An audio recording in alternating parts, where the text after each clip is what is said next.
अब एक दिन राजा परीक्षित ने पूछा कि महाराज, भगवान को सब कहते हैं कि भगवान समदर्शी हैं, लेकिन जब हम उनकी कथाएं सुनते हैं, पढ़ते हैं, तो भगवान तो पक्षपात करते हुए नजर आते हैं। तो सुखदेव जी कहते हैं कि नहीं राजन, भगवान पक्षपाती नहीं, भगवान समदर्शी हैं। अगर भगवान पक्षपाती होते तो ऐसा नहीं है कि देवताओं की रक्षा करें और दैत्यों को ही मारें। अगर ऐसा होता तो भगवान प्रहलाद की रक्षा क्यों करते? क्योंकि प्रहलाद भी तो दैत्य कुल का ही था। तो राजा परीक्षित ने कहा कि प्रभु कृपया आप मुझे प्रहलाद का चरित्र सुनाइए ना। श्री सुखदेव जी कहते हैं कि महाराज, मंदराचल पर्वत पर जाकर के एक बार हिरण्यकश्यपु ने तपस्या की। हिरण्यकश्यपु का एक जो भाई था हिरण्याक्ष, जब वह पृथ्वी का हरण कर करके ले गया तो हिरण्यकश्यपु ने सोचा कि मैं अपने भाई का बदला अवश्य लूंगा। तपस्या करने गया तो तपस्या, इतनी घोर तपस्या की कि उसके शरीर पर ही दीमक लग गई। ब्रह्मा जी प्रसन्न हुए। ब्रह्मा जी ने कहा कि भाई वरदान मांगो। तो वरदान मांगने लगा कि ना दिन में मरूं ना रात में मरूं। पहले तो कहा कि प्रभु मुझे अमर कर दो। तो ब्रह्मा जी ने कहा कि भाई देखो, अमर तो हम भी नहीं हैं। अरे जिसने जन्म लिया है उसकी मृत्यु अटल है। और कुछ वरदान मांगो। तो हिरण्यकश्यपु ने वरदानों की झड़ी लगा दी कि दिन में मरूं ना रात में मरूं, ऊपर मरूं ना नीचे मरूं, बाहर मरूं ना भीतर मरूं, दिन में मरूं ना रात में मरूं, 12 महीने में से किसी महीने में भी ना मरूं, और ना नर से मरूं ना नारायण से मरूं। ब्रह्मा जी ने कहा भैया तेरे जैसे मांगने वाले तो आज मैंने पहली बार देखा है। इतने सारे वरदान मांग लिए तूने तो। फिर ब्रह्मा जी ने कहा कोई बात नहीं भैया, तूने तपस्या भी बहुत कठिन की है। ब्रह्मा जी ने कहा तथास्तु। अब वह इतना बलशाली हो गया कि देवताओं को ही परेशान करने लगा, क्योंकि उसने इतने सारे वरदान जो मांग लिए थे।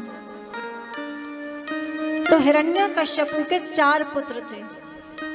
4 पुत्रों में सबसे छोटा जो पुत्र था वह था प्रहलाद। और प्रहलाद तो भगवान का परम भक्त था। तो प्रहलाद जी का जैसे ही जन्म हुआ तो वह भगवान की में ही लीन रहते थे, हमेशा सतत भगवान का ही नाम लेते रहते थे। प्रहलाद जी कुछ बड़े हुए तो उन्होंने दैत्य कुल के विश्वविद्यालय में डाला। अब दैत्य कुल के विश्वविद्यालय में प्रहलाद जी को डाला हिरण्यकश्यपु ने पढ़ने के लिए। कुछ समय बाद हिरण्यकश्यपु मिलने गया अपने बेटे से, तो बेटे को बुलाया और कहा कि बेटा तुमने अपने गुरुजी से क्या पढ़ा, जरा सुना कर को बताओ। तो प्रहलाद जी ने बता दिया कि तत्साधु मन्ये सुरवर्य देनाम सदा समुद्विग्न दिया सबदग्राम हित्वात्म पातम ग्रह मंदकूपम वनम गतो यद्धर्माश्रयेत। हे पिताजी, यह जो संसार है ना, एक अंधे कुएं के समान है। इसलिए इस संसार के चक्कर में नहीं पड़ना चाहिए। वन में जाकर के वनम गतो यद धर्माश्रयेत, वन में जाकर के भगवान का की तपस्या करना चाहिए, भगवान का भजन करना चाहिए। हिरण्यकश्यपु ने सुना तो वैसे ही लाल पीला हो गया। अरे इतना सा बेटा मेरा छोटा सा, और ये कैसी बातें कर रहा है। फिर उसने सोचा कि अरे ये तो छोटा है, ये क्या जाने। तो उनके जो गुरु थे षंडामर्क, एक षंड और एक अमर्क, 2 गुरु थे।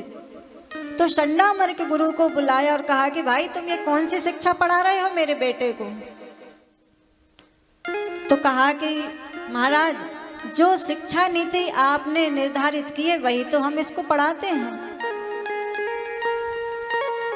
तो कहा कि भाई वो तो कुछ और ही कह रहा है कि पिताजी वन में जाओ, भगवान का भजन करो, ये संसार तो अंध कुएं के समान।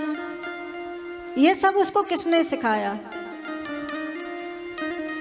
प्रहलाद जी कहते हैं पिताजी ये जो संसार है ना एक अंध कुएं के समान है। अंध कुआं जो होता है कि वहां पर कोई जाता ही नहीं, जंगल में रहता है।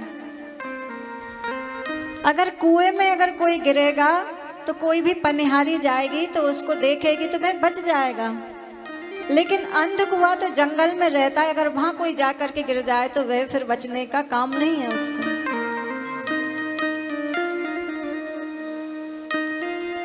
हिरण्यकश्यपु ने कहा कि देखिए महाराज, आज के बाद मेरे बेटे को तुम जो मैंने शिक्षा नीति निर्धारित की है वही पढ़ाना।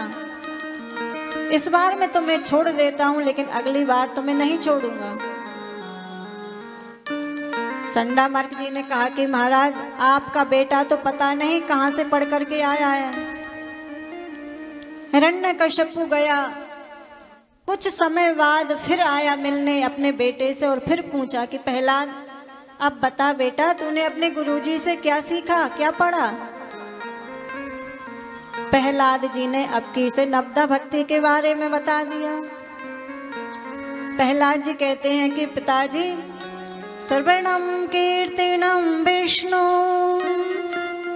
स्मरणम पाद सेवनम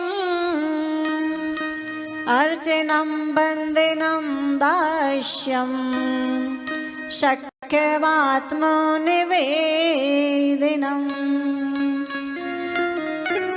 पिताजी श्रवणम कीर्तनम, भगवान की कथाओं का श्रवण करिए, भगवान की लीलाओं का नाम का कीर्तन करिए और भगवान विष्णु का स्मरण करिए। और स्मरणम पाद सेवनम, भगवान श्री हरि के चरणों की सेवा करना चाहिए, भगवान की अर्चना करना चाहिए, भगवान की वंदना करना चाहिए। इस प्रकार से प्रहलाद जी ने नवदा भक्ति के बारे में अपने पिता को बताया। और जैसे ही पिताजी को बताया तो हिरण्यकश्यपु के क्रोध का तो पारावार ही नहीं रहा। तलवार निकाल के अपने पुत्र के ऊपर रखने लगा और गुरुजी को बुलाइए, तुम क्या पढ़ा रहे हो मेरे बेटे को? अरे मेरा जो शत्रु है विष्णु, तुम उससे मिले हुए हो? संडामर्क जी तो थर थर कांपने लगे। नहीं नहीं महाराज, हम कुछ नहीं पढ़ाते, आपका बेटा तो पहले से ही पढ़ा पढ़ाया आया है, पता नहीं कौन इसको पढ़ाता है। हिरण्यकश्यपु को बड़ा क्रोध आया तो उन्होंने प्रहलाद को पहाड़ से फेंका, कोठरी में बंद कर दिया, विष दे दिया, लेकिन फिर भी प्रहलाद जी का कोई कुछ नहीं बिगाड़ पाया। अब एक दिन तो प्रहलाद जी के जो गुरुजी थे वह कहीं विद्यालय से बाहर गए हुए थे। तो देखिए जब विद्यालय में गुरुजी नहीं होते ना तो बच्चे आजाद हो जाते हैं। प्रहलाद जी ने सोचा कि आज हमारे गुरुजी तो है नहीं, चलो आज भगवान के नाम का कीर्तन करते हैं। तो प्रहलाद जी के सभी मित्र कहने लगे नहीं नहीं भैया, तेरे पिताजी को देखा है तूने? मुझे तो तुम्हारे पिताजी से बहुत डर लगता है। तो प्रहलाद जी ने कहा भैया तुम्हें डर लगता है, मेरे पिताजी से मुझे तो नहीं डर लगता। देखिए शेर जो होता है जंगल में जब वो दहाड़ता है तो सभी जानवर भाग जाते हैं, लेकिन शेर का बच्चा नहीं भागता। वो क्यों नहीं भागता? क्योंकि वह उसका पिता है, उसे डर ही नहीं लगता। तो प्रहलाद जी ने कहा देखो भाई, मेरे पिताजी ने मुझे इतना दंड दिया, पहाड़ पे से फेंक दिया, पानी में डुबा दिया, काल कोठरी में बंद कर दिया, मुझे जहर दिया, लेकिन मुझे कुछ हुआ क्योंकि मेरी भगवान विष्णु रक्षा करते हैं, और जो रक्षा भगवान विष्णु मेरी करते हैं वे तुम्हारी भी करेंगे। तो तो चलो आओ आज अपन भगवान के नाम का कीर्तन करते हैं। तो प्रहलाद जी आज विश्वविद्यालय में अपने सभी इष्ट मित्रों को लेकर के कीर्तन करने लगे।